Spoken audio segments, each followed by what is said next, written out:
Eklavya classes Sirsa का एकमात्र शिक्षण संस्थान जिसने दिए 400 से अधिक सीईटी क्वालिफाइंग। सभी बच्चों को किया पुरस्कृत। नए बैच स्टार्ट, नए पैटर्न पर आधारित HSSC screening, HSSC group D, 3 days demo free, study material free, all competition exam, well qualifying teaching staff, biometric attendance, weekly test series. Address नए बस स्टैंड के सामने, सिरसा। Contact 9055963996 and 9055964496। नमस्कार, स्वागत आपका के हरियाणा पे। मैं हूं आपके साथ रमेश जाखड़। पिछले दिनों एक लिस्ट जारी हुई पटवारियों की कि भ्रष्ट पटवारियों की ये लिस्ट है, जिसमें सिरसा जिला के 13 पटवारियों के नाम शामिल किए गए हैं। लिस्ट साथ के साथ मैं आपको दिखा भी रहा हूं। ये 13 पटवारी हैं। अब कौन कौन है वो तो आपको सभी को, क्योंकि 3-4 दिन हो गए इस लिस्ट को वायरल हुए, आप सभी को पता चल ही गया होगा। अन्यथा आप हमारे फेसबुक पेज के हरियाणा पे जा करके इस लिस्ट को जो है वो देख सकते हैं। अब बात करते हैं कि अलग अलग इलाकों के अंदर, हर गांव के अंदर यही चर्चा का विषय जो वो बना हुआ है कि पटवारियों के साथ आखिर ये सरकार ने क्या किया। पटवारी एसोसिएशन की बात करें तो पटवारी एसोसिएशन का साफ तौर पे कहना है कि सरकार प्रशासन को इस तरह से लिस्ट जारी नहीं करनी चाहिए थी। 1-2 पटवारियों के कारण जो है वो पूरे सभी पटवारियों को बदनाम नहीं किया जा सकता। लेकिन वहीं गांव के अंदर अगर चर्चा की बात करें तो गांव के अंदर जो चौपाल में जो चर्चा हो रही है, जो बैठक में चर्चा हो रही है, वो यही हो रही है कि इसके उलट है। जो पटवारी एसोसिएशन कह रही है उसके उलट जो है चर्चा चलती हुई दिखाई दे रही है। पटवारी एसोसिएशन कह रही है कि 1-2 पटवारी करप्ट होते हैं, लेकिन गांव के अंदर लोगों का साफ तौर पे कहना है कि 1-2 पटवारियों को छोड़ करके बाकी सभी पटवारी करप्ट होते हैं। तो सरकार ने ये 13 पटवारियों की लिस्ट जो जारी की है, ये बहुत कम है। हर एक पटवारी इसके अंदर आना चाहिए। 99% पटवारी जो है अगर सही तरीके से जांच की जाए तो इसके श्रेणी के अंदर आते हैं। कोई गिरदावरी के नाम पे मांगता है, कोई साइन करने के नाम पे मांगता है, कोई नक्शा बनाने के नाम पे मांगता है। यानी कि पटवारी के पास जिस भी काम के लिए जाओ तो उनको जो है वो खर्चा पानी देना पड़ता है, ऐसा लोगों का कहना है, लोगों का मानना है। हालांकि पटवारी आप जो है वो पैसे की मांग नहीं करते। कुछ पटवारी हैं, हो सकता है कि उनका नाम जो वो इस लिस्ट में आया, जो डायरेक्ट पैसे की मांग करते हैं, लेकिन उनके नीचे जो उनके चेले रखे होते हैं, वो चेले जो है वो सबसे ज्यादा पटवारियों से भी ज्यादा जो है वो उनसे पहले ही जो है वो पैसे की मांग करनी शुरू कर देते हैं, जिससे कि लोगों को देना भी पड़ता है। कुछ एक लोगों का ये भी कहना है कि जो पटवारियों को हम पैसा देते हैं वो अपनी सहूलियत के लिए देते हैं। अब आज अगर कोई पटवारी के पास कोई कागज लेकर के हम गए हैं, पटवारी के पास पहले से ही वर्कलोड जो है वो बहुत ज्यादा है। एक पटवारी के पास 8-8, 10-10 गाँव है, तो वो कागज उसका जो अगर कोई इंतकाल अपलोड करना है या गिरदावरी का कोई काम है या फर्द का कोई काम है, तो उसके लिए पटवारी उसको बोलता है कि कल तक आपका काम हो जाएगा। लेकिन वो कल तक का इंतजार ना करके आज ही काम करवाने के लिए पटवारी को कुछ सेवा पाने की ऑफर जो है वो लोगों के द्वारा खुद दी जाती है। इसमें कोई दो राय नहीं है। लोगों का भी साफ तौर पे ये कहना है कि कल उनको फिर से आना पड़ेगा, इससे आज की आज जो है वो कुछ खर्चा पानी दे करके करवा लिया जाए तो हो सकता है। तो ऐसे में सवाल ये उठता है कि पटवारियों के नाम सरकार ने जारी कर दिए, उसके साथ साथ अगर बात करें तो लोगों का भी साफ तौर पे कहना है कि और पटवारियों के नाम जारी होने चाहिए। कुछ लोगों का कहना है कि हम खुद जो है वो पटवारियों को इस तरह से बनाते हैं, हम खुद पैसा ऑफर करते हैं, तो खुद पैसा ऑफर करने के बाद पटवारी को लेने में क्या दिक्कत होगी।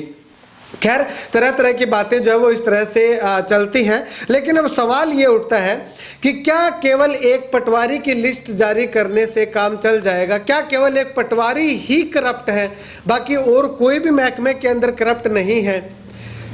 पटवारी के ऊपर जो है वो कानूनगो आते हैं, उसके बाद तहसीलदार आते हैं, उसके बाद और ऊपर तक। और पीछे जब बात करें पिछले कुछ सालों की, तो ये भी कहा जा रहा था कि यहाँ से पटवारी से पैसा इकट्ठा हो करके तहसील परिसर से होता हुआ, अधिकारियों की लॉबी से होता हुआ ऊपर तक जाता है।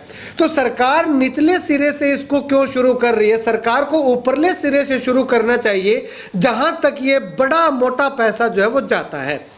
तो अब ऐसे में पटवारी का भी हम एक तरफ से यूं कह सकते हैं कि पटवारी इसमें एक छोटी सी, बहुत छोटी सी कड़ी है। इस भ्रष्टाचार को उजागर करने के लिए सरकार को एक बहुत बड़े पैमाने पे जो बड़े बड़े हाथी बैठे हैं, जिनका 2,000 से कुछ नहीं बनता, लाख 2 लाख से कुछ नहीं बनता, उनको लाखों रुपए चाहिए। उन तक जो है वो सरकार कब पहुंच पाएगी? उन क्यों ना शुरुआत पटवारियों के साथ करने के बजाय उनसे की जाए, जो बड़े ओहदे पे, जो बड़े मगरमच्छ जो बैठे हुए हैं, जिनका इतने से मुंह नहीं भरता, उनको इतना सारा चाहिए। पटवारी इतना सा लेते हैं, अलग अलग पटवारी इतना इतना इकट्ठा करके इतना सारा करते हैं, जिसमें से इतना सारा जो है वो ऊपर तक पहुंचता है, बाकी बीच में रह जाता है। तो क्यों ना शुरुआत वहां से की जाए, जो सबसे, जहां पे इतना सारा जाता है, उसके बाद इतने वाले को रेडार पे लेना चाहिए, उसके बाद इतने वाले को, और उसके बाद में इतने से वाले को रेडार पे लेना चाहिए। अब ना जाने सरकार इस बारे में क्या आगे फैसला लेगी। खैर जो भी है, मैं ये नहीं कह रहा कि पटवारी करप्ट नहीं होते, पटवारी सही नहीं होते, पटवारी करप्ट भी होते हैं, पटवारी सही भी होते हैं। हर डिपार्टमेंट के अंदर हम लोगों को बहुत सारे दोनों तरह के अधिकारी कर्मचारी जो है वो मिल जाएंगे। लेकिन जब पटवारियों की लिस्ट जारी हुई तो सोचा कि क्यों ना, सरकार को शायद इस बारे में इल्म नहीं होगा कि पटवारी में एक बहुत छोटी सी कड़ी है, पटवारी से बड़े बड़े तो और बहुत लोग बैठे हैं, तो उनसे जो है वो एक बार जांच करवाई जानी चाहिए। हालांकि वो सीधे तौर पे खुद डिमांड नहीं करते, बड़ा अधिकारी छोटे अधिकारी को कहेगा, छोटा अधिकारी उससे छोटे अधिकारी को कहेगा, उससे छोटा अधिकारी उससे छोटे अधिकारी को कहेगा, और लास्ट में जा करके ये डी ग्रेड कर्मचारी के ऊपर आ जाती है या सी ग्रेड कर्मचारी के ऊपर आ जाती है, जिस प्रकार से पटवारी के पास आई थी। अब सपोज कीजिएगा कि जो पटवारी अगर किसी काम के 2,000 रुपए लेता है, तो क्या वो 2,000 रुपए पटवारी के खुद के पास रहेंगे? आपको क्या लगता है, क्या वो 2,000 रुपए जो पटवारी लेता है, तो वो 2,000 रुपए पटवारी के खुद के पास रहेंगे या ऊपर तक जाएंगे? इस बारे में आपकी क्या कुछ राय है, वो कमेंट सेक्शन में कमेंट करके जरूर बताइएगा, ताकि लोगों को भी पता चले, सरकार को भी पता चले कि वो 2,000 रुपए आम जनता के हिसाब से किसके पास जाता है, इसकी असली जड़ कौन है। मुझे नहीं लगता कि अगर ऊपर से डिमांड ना हो तो कोई भी नीचे वाला कर्मचारी जो है वो पैसे लेगा। 100% तो नहीं कह सकता, कुछ कर्मचारी हो सकता है खुद के लालच के लिए ले भी ले, लेकिन ज्यादातर कर्मचारी जो है वो इस पैसे को लेना बंद कर सकते हैं अगर ऊपर से डिमांड, ऊपर से उनको किसी तरह का प्रेशर नहीं आता है। अब सभी जगह पे जब जाते हैं तो ये कहा जाता है कि ऊपर भी देने पड़ते हैं, ऊपर भी देने पड़ते हैं। तो सरकार को ये न जाने क्यों नहीं पता कि ऊपर वाले को पकड़ना चाहिए सबसे पहले कि आखिर किसे देने पड़ते हैं। अब बड़े अधिकारियों के पास जाते हैं, उनसे जाकर के पूछते हैं तो वो कहते हैं कि मैं तो कोई पैसा नहीं लेता। तो उनके नाम पे जो पैसा लिया जा रहा है उसका जिम्मेवार कौन है? क्या उस अधिकारी का ये फर्ज नहीं बनता कि उसके नाम से पैसा लिया जा रहा है तो जो उसके नाम से पैसा लेता है उस पर एक्शन ले? लेकिन नहीं लिया जाता, आज तक कोई भी एक्शन ऐसा नहीं लिया गया है। हालांकि एक्शन जो लिया गया है वो एसीबी एंटी करप्शन ब्यूरो के द्वारा जो है वो जरूर लिया गया है, वो भी किसी अधिकारी की शिकायत पे आज तक कोई भी एक्शन नहीं लिया गया। वो अगर एक्शन लिया गया है तो आम जनमानस की शिकायत पे लिया गया है या जनप्रतिनिधि सरपंच की शिकायत पे लिया गया है। किसी भी अधिकारी की शिकायत पे किसी छोटे या बड़े कर्मचारी के ऊपर आज तक मुझे नहीं लगता कि कोई एंटी करप्शन ब्यूरो का एक्शन जो है वो लिया गया है। खैर आपको क्या लगता है, क्या जो छोटे स्तर पे जो पैसा लिया जाता है वो केवल छोटे स्तर के अधिकारी के पास ही रहता है, कर्मचारी के पास ही रहता है, या ऊपर तक जाता है?